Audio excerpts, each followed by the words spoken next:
Thank you, Jeremy. Really appreciate it. You fix me up here, bro? Good? We're good now? Too loud, you guys? Yeah, a little reverb. This is what I need when I want to sing. Neil Diamond. You guys don't remember who he is. That was back. Cross farming on the earth. You know, sometimes I mention artists now. I go, you ever heard so-and-so? And the whole audience looks at me like, I don't think so. So I'm done mentioning any old actors or actresses or anything. But it is good to be here. How many of you, this is your first game plan you've ever been to? Wow, are you serious? Keep your hands up. First game plan you've ever been to right here. Congratulations for coming to that. That's awesome. How many of you have been to more than one? More than two? More than three? More than four? Okay, so some of you are thinking, okay, wait a minute, why do you guys keep coming back? And I think Carl today at the lunch was talking about, we were talking about Summit and talking about how it's sold out and talking about, you know, whether you're going to stream it and put it out there. And Carl made such a great point because he said, you know, the business, he goes, I think what happens at Summit, the most powerful part isn't so much what goes on the stage, it's what goes on out there in the hallways and people and the relationships and what they build and the friendships and all those kinds of things. And how many of you were at Summit last year? How many of you would agree with that? That the weekend is more than just what comes from the stage. And I think really this weekend is the same kind of thing. And I think you're going to get, you know, Jeremy's done a great job putting information out there, the game plan, the 6 points. I think if you've been in the business for any period of time at all, you get that. You understand, okay, you know, I need to do exposures. I need to understand my why. I need to share and invite, you know, and all of those things. And we kind of grasp that. And that's really what you're getting today is those technical things. But you know, one of the things, when I first started working with Christine Dwyer and her organization, I remember one of the first calls we ever did. And I kind of termed this phrase, and I remember Hillary, I'm sure she was on there, and Brent Bavone and some of these people that were here. I remember we termed this phrase, own it. You got to own your life. You got to own your business. And I think that was one of the permeating things for the 6 months we worked together that people started to get, that you can't put your finger on anybody else except you for your responsibility for your business, of who's the CEO of that company. You know, what are you responsible for? And I think for today, you know, if we're going to get this information, we're going to finish up at, what, 3:30 or 4 o'clock, and then we're all going to get out of here. We're going to move, you know, to our different locations, where we live. And many of you have driven all these hours and all these kinds of things. And, you know, I always want on weekends like this for you to just, I think Corey said it a little earlier about this aha moment. I had this moment where I was, okay, I get it now. I really get it. I get what we're about. I get the mission that I read, the first time I ever was introduced to Beachbody, I read on their site. If you walk in the corporate headquarters, it's the big circular light up there. The mission's up there. It's written everywhere. So that mission I get, sort of, but now I think I really get it. Because it's that very mission that's going to drive you out to change the lives of people. It's that very mission statement that we want to change and make people healthier inside and out. Right? It's redefining individual lives so we can redefine the health of a nation. But we have to start as the individual.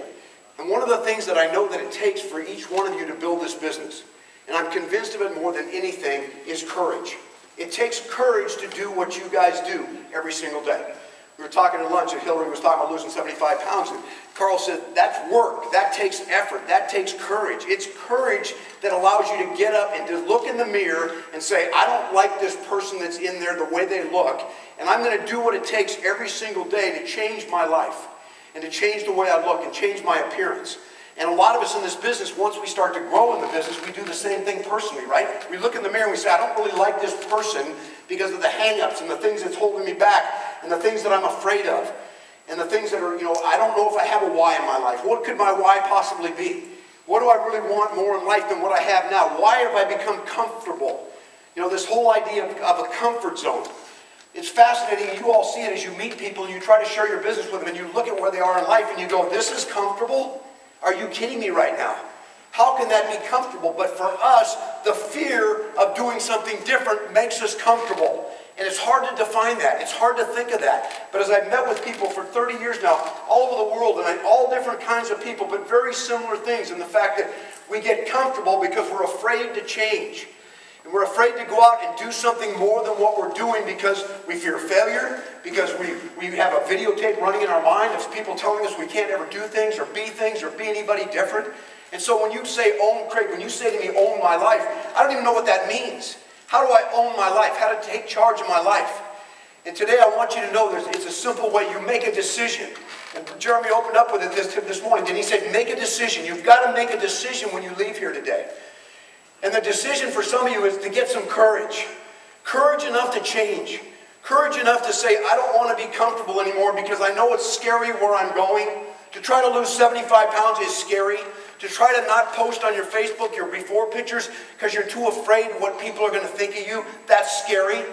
Okay, I understand that. It takes courage to overcome things that you never thought you could do because of your past and the hand-me-downs and all the things that are given to you. But what choice do we have in this audience today? If we don't take ownership of our lives, then we're going to spend 1 year from today, we could come back and we could all meet here, we could sit in this room, and you'll either be a different person living a different life, or you'll make the same decisions hoping something will change, and it's not going to. And once you get the idea that I'm going to create the courage in my life to change, let me give you an example of that. I never had a father. My dad left when I was 7. I grew up without a dad. And it's fascinating to me how many men that I meet in this business that have similar situations. And again, I'm not, and I guess that's just a testimony for what goes on in America. I don't know. But for me, I never had an example of being a dad. So I remember when my first son was born. Taylor, he was born, and I remember the doctor handing him to me, and I went into this room by myself, and it was really emotional. I set him down, and I didn't even want to hold him because I had no clue of what to do as a dad. I didn't know how to raise him. I didn't know what to say to him. I didn't know how to be an example to him as a dad, because, we all kind of hope somebody will give us that information. Where's the handbook on raising kids? Where's the handbook on being a dad? Where's the handbook on being a man? I didn't have any of those things. So I remember sitting there that day and just looking down at this little thing wrapped in a blue blanket and saying, I don't know how to do this. And I realized at that point I could do two things. I could stay at that place where I could make a decision to change and to get enough courage to learn and do what I had to do to become a dad. And I think for all of us, we are faced in our lives this very day, this very moment, this very second, with some choices. And those choices for us are, am I going to get enough courage to do something maybe I've never done before? Am I going to get enough courage to maybe go out and do something in my life that's far greater than anything I ever imagined doing? Because it's going to take courage. You're going to have people tell you you can't do it. You're going to have family members saying, are you kidding me? Not only that, you're going to have a silent voice that's constantly talking to you that sits on the shoulder saying, what are you thinking about? You've been average all your life. You've never done anything great with your life. You've been average. Nobody thinks you're worth anything. You're worthless. All these voices going on inside of us. And what does it take courage to stand up and face that voice and say, that's not true. That's not true. That's not true about me. I don't care what happened in my past because I can't go back and fix it. Right? So that's not true about me. And now I'm going to have enough courage to turn around and face this way and say, and now I'm going to go do something with my life. And I'm going to do something significant. And it's going to take courage for you. What's the why in this business? I can think, I've been working almost 2 years with Beachbody, starting out with Christine and those guys, and I travel around the country. I met a gal in Boston. She weighs about, I think she probably weighs almost 400 pounds now, 300 and some pounds. I saw her walk in the room, she was huge. She just looked at me, I go, gosh, she's probably getting started on the plan, getting started in the process. She comes up to me and tears rolling down her face. She goes, I'm so excited about the journey I'm on. And I sat there and I just looked at her in her eyes, and her face just lit up. She goes, I've lost 200 pounds. 200 pounds, you guys. That's a why. That's a why for me, building this business. That's a why for you. I meet a woman in Las Vegas, Nevada, 42 years old, comes up to me after the meeting, just said, I was there speaking for Pete Pena. Sticks out her hand and says, I just wanted to meet you. And I looked her in the eye and I just thought, this woman's incredible. I talked to her for 10 minutes and there was something about her. And you know what? I just said, you know what? I don't even know you. But I'm going to tell you something. I believe you can be different. I believe your life can change. And I don't know why I'm telling you this, except I really do believe it. But it's going to take a lot of courage. And the next day on my Facebook, this woman wrote me a message and it said, Craig, I'm 42 years old and no one in my life has ever said, I believe in you. That's a why. You wonder why you're out building this business? Those are whys. I meet men that grew up with no dads, that are performance oriented, and all they can think about is, how can I just take advantage of people? How can I go out and get this thing done? And I'm on the phone with one a week and a half ago on this call, and this guy breaks down on the phone crying, telling me in his whole life he's never felt worthy of anything, and because of this business and a relationship with a guy named Bob Lucido, his whole life has changed. That's a why. See, those are things you can't put money on. You can't put, those are priceless. It's like the commercial on TV where they show you all the cool stuff and they go, it's priceless. Those are priceless. What are the whys in our lives? It's the courage. We've got to have the courage to do what?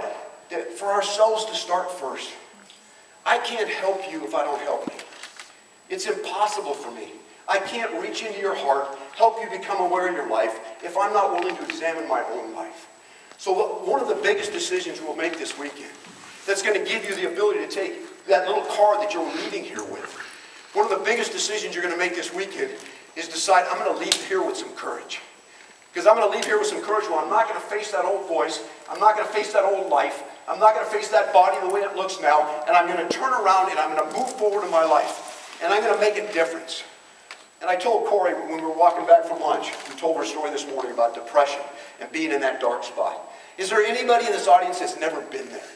At some time in your life, you've entered that spot where you go, wow, I know what that feels like, and it doesn't feel good. And I told her, you know what, Corey, here's the key.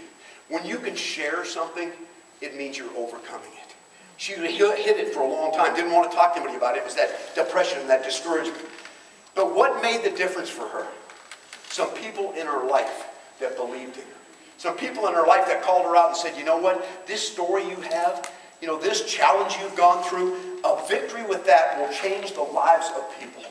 So I say that today because a lot of you in this audience have been through things in your life. You've been through challenges, you've been through struggles, you've been through these things, and you say, what's that all worth? And you sit sometime, we get in these pity parties, and we sit and feel sorry for ourselves. And we sit there and go, well, you know, the business really isn't working for me, and I don't know why people aren't attracting me, and I don't know why I can't do this thing. And we sit and we have these pity parties. You know, a lot of it is we stay there, and guess what? By staying there, you don't help anybody, including yourself, your family, or anybody else. So for some of us, it is that very thing of looking at that child wrapped in a blue blanket and finally picking him up and go, I'm going to do this. I'm scared to death, scares the crap out of me. I don't know how to be a dad. I don't know what I'm going to do, but I'm going to learn. I'm going to do what I have to do. I'm going to get around men that know how to be a dad, be a father, and I'm going to learn from them, but I'm going to be a dad. And I'm going to pass on a blessing to my son and not a curse.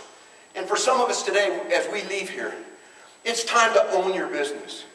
It's time to own your life. It's time for the first time for some of us to just say, you know what, Carl, I don't even know if you had any idea when you came up with this idea of wanting to, you know, this mission for changing America and changing obesity. And God, I believe in that, and I want to change lives.